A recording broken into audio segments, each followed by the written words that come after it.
एथर एलिनो आसुची एक स्पष्ट एवं पाणीपाग विज्ञानी माने एक बहु पूर्व कही सारी किंतु वर्तमान समय एमती प्रश्न कहीं आसूची जे एलिनो वर्तमान आरंभ है कि आप देखु विश्वर 100टा उत्तप्त सहर भितर भारतर 97टा एक किसी कम कथा नुहे आप बिहार टू बांदा पर्यंत आप जुआड़े चाहिए 45 डिग्री ऊपर तापमात्रा 48 डिग्री छुईला तापमात्रा आशा कथा जो देखिए आप आज कथा जो देखिए भुवनेश्वर 37 डिग्री तापमात्रा किंतु आपको अनुभव होची 50 डिग्री पाखापाखि 50 डिग्री ऊपर एभली स्थिति बा एभली गरम गुड़गुड़ी रे एबे समस्त गोटे आशंका बढ़ुची कारण पूर्व आम शुणीचे जे एलिनो आसूची से आशंकाटा एबे मन भितर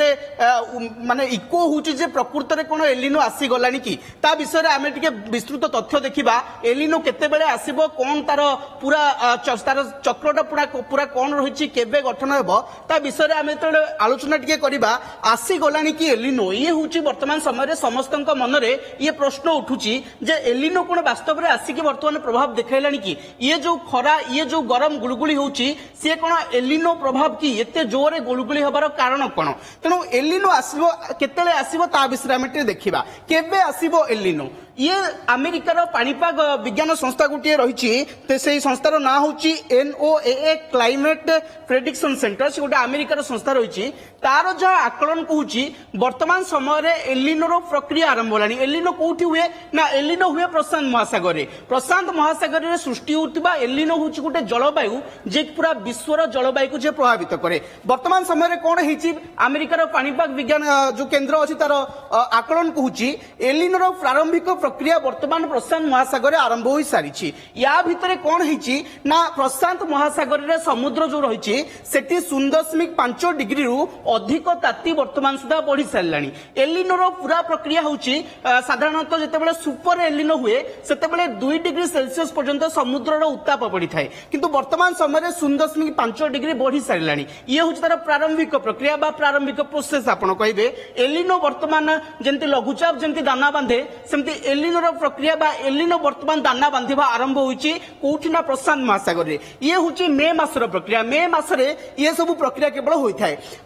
जेतेबेले कुहा जाउची जे एथरो सुपर एलिनो आसुची सुपर एलिनो कोन एलिनो तापर सुपर एलिनो अछि सुपर एलिनो होची 149 वर्ष पर वर्तमान पृथ्वी को सुपर एलिनो आसुची 1982 मसिया 19 सॉरी क्षमा करिवे 1877 मसिया परे वर्तमान सुपर एलिनो वर्तमान आसुची ये कौन करिवो ना ये केवल खरारे आपन को कलबल करिवोनी एबे वर्तमान खरा दिन चलीछि एई खरारु आरंभ होई कि पूरा शीत दिन जाए अर्थात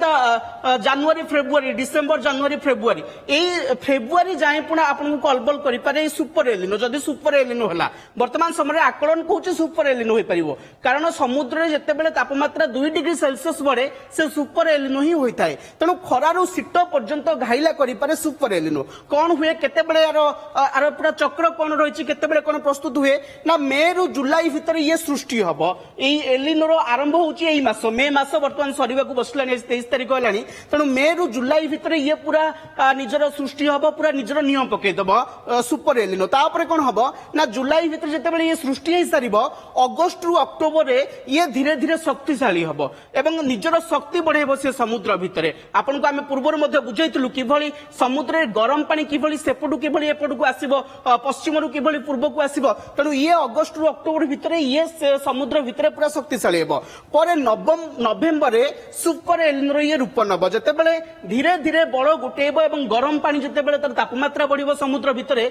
नवेम्बर बेलू 2 डिग्री साधारणतः 2 डिग्री पर्यंत तापमात्रा वृद्धि पाई सारी और नवेम्बर बेलू ये सुपर एलिनो परिणत होती आकलन पाणीपाग विज्ञानी मैंने कहते ये कौन हम आपको कहते खरारु शीत पर्यंत जदि ये मे मासरे आरंभ होची मे मासरू धीरे धीरे प्रकोप देखाइबा आरंभ करिबो विश्वर विभिन्न अंचल रे तापरे 2026 फेब्रुआरी भाबंतु मे जून जुलाई अगस्त सेप्टेम्बर अक्टोबर जीव नवेम्बर जीव डिसेम्बर जीव जनवरी फेब्रुआरी अर्थात पूरा खरा दिन रु शीत दिन पर्यंत 2027 फेब्रुआरी जाए ये पूरा प्रभाव देखेबो कोप देखेबो विश्वर विभिन्न अंचल रे कोप देखेबो ये आपण विशेष कर दक्षिण एशिया कथा कहतु आफ्रिका कथा कहतु एई अंचल अमेरिका कथा मध्य कोठी वर्षा प्रबल होई बन्या स्थिति सृष्टि होई पारे कोठी दुर्भिक्ष होई पारे कोठी मरुडी होई पारे एवं तापर जो देखंतु सब गड़बड़ करदेव एलिनो जितेबाला आसीबो पूरा विश्वर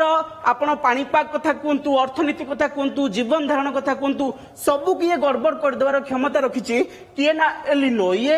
स्पेनिश भाषा रे एलिनोर अर्थ हूँ गोटे छोट पिला ये गोटे छोट पिला किंतु पूरा विश्व किभली दोहलाई देव तार चित्र 1877 मसीह पूरा विश्व देखि सारी से जदिओ सैटेलाइट नथिला एते आकलन कर नथिला किंतु किभली भाव में विश्व जनसंख्यार 4% खसीला सुपर एलिनो परे तार मध्य रेकर्ड रही पूरा दुर्भिक्ष देखा जाइतिला किभली मरुड़ी होइतिला लोक माने किभली मृत्युवरण करथिले तार रेकर्ड मध्य अछि एवं जेतेबेले इया आसीबा सब गड़बड़ करियो बोली काहे कुआ जाउछि ना प्रबल ग्रीष्म प्रभाव होबे एबे तो 45 डिग्री 47 डिग्री 48 डिग्री विभिन्न देशर विभिन्न स्थान देखा मिलूँ किंतु जेतेबेले सुपर एलिनो आसे सी आहुरी बढ़ी जाए केते डिग्री हुए ता परवर्ती समय जना पड़िबो किंतु प्रबल ग्रीष्म प्रभाव हेबो आ सहित कोन हेबो ना मौसुमी दुर्बल हेबो आ मरुड़ी हेबो आम भारत कथा जो देखा दक्षिण पश्चिम मौसुमी वायु उपर आम निर्भर करुचे आम चाष निर्भर करुचे एवर्ष मौसुमी शीघ्र आसो आकलन कर किंतु जितेबाला एलिनो आसो आम मौसुमी को से गड़बड़ कर अर्थात पूर्व दिगरु जितेबाला प्रशांत महासागर में जितेबाला पवनटा ओल्टा बहब झड़ जितेबाला निर्धारित स्थान बदल अलग स्थान को जीव से तार प्रभाव दक्षिण पश्चिम मौसुमी वायु उपर पड़ो तेणु दक्षिण पश्चिम मौसुमी वायु प्रभाव में आमर जो वर्षा हवा कथा आमर जो परिमाण में वर्षा हवा कथा से वर्षाटा कमिबो एणु आम देशर जहाँ कहुच्छी पूर्व पश्चिम भाग कथा देखु मध्य भारत कथा कहतु एपटे उत्तर भारत कथा कहतु यही सब स्थान गुड़िक विशेषकर मरुड़ी प्रभावित होगा आशंका रही यही सब राज्य गुड़िक विशेषकर महाराष्ट्र राजस्थान आप दिल्लीर किसी अंचल देखिपारे से अंचल गुड़िक आपंकर स्वल्प वृष्टिपात होगा मरुड़ी स्थिति उपजी पारे पूर्वर ये आउ कौन हुए ना बात्या पाणीपाग परिवर्तन आनीपे ये एलिनो कौन कर एलिनो जितेबाला सृष्टि होची सुपर एलिनो होची सेतेबेले प्रशांत महासागर ये बहुत बात्या करेबो जेहेतु प्रशांत महासागर ये तैयारी होची एवं प्रशांत महासागर आसिकी पूरा विश्व को झटका दउची तेणु प्रशांत महासागर बेसी बात्या होई पारे किंतु आंटलार्कटिक महासागर कथा जदि देखिबा आंटलार्कटिक महासागर जो बात्या सृष्टि हुए जो पाणीपाग से दाना बांधे ताकू ये पूरा प्रभावित करि पारे तेणु प्रशांत महासागर ऊपर समस्त नजर रहउची एवं प्रशांत महासागर पाणीपाग पूरा गोटे बिगड़ी जाइतिबा पाणीपाग ये होई पारे तेणु वर्तमान समय एलिनोर ये सब आम देखुले तार केमती तार चक्र अच्छी किभली सृष्टि हुए केमती आगू बढ़े तेणु एसबू परिस्थिति भितर वर्तमान समय लोकों मन में खरा को लेकिन जी आशंका सुपर एलिनो आसिले कौन प्रभाव पड़ो चाषबास केते प्रभावित हेबो आम जीवन केते प्रभावित हेबो एवं स्वल्प वृष्टिपात सहित जल विद्युत कथा कहतु आपनकर आर्थिक क्षति कथा कहतु शस्य उत्पादन कथा कहतु सबकिछि बाधा उपजिब तेणु एबे नजर केवल आगू सुपर एलिनो को भाव में आसुची केते प्रकोप देखौची केते कोप देखौची स्निग्धा निश्चित भाव में रजत ये एलिनोर प्रक्रिया जहाँ कहुच्छी जहाँ रिपोर्ट कहूँ जहाँ आप कहले जे आरंभ हो सारी एलिनोर प्रक्रिया एवं जहाँ जो एलिनो हेबा परे जो सुपर एलिनो होची तो प्रभाव केते विश्व उपरे पड़िबो ताकू देई मध्य समस्त साधारण लोकों भितर शंका आसलानी। धन्यवाद रजत पंडा मो सहयोगी सदाशिव कमसो स्टूडियो जोड़ी होते विस्तृत आलोचना करूँ।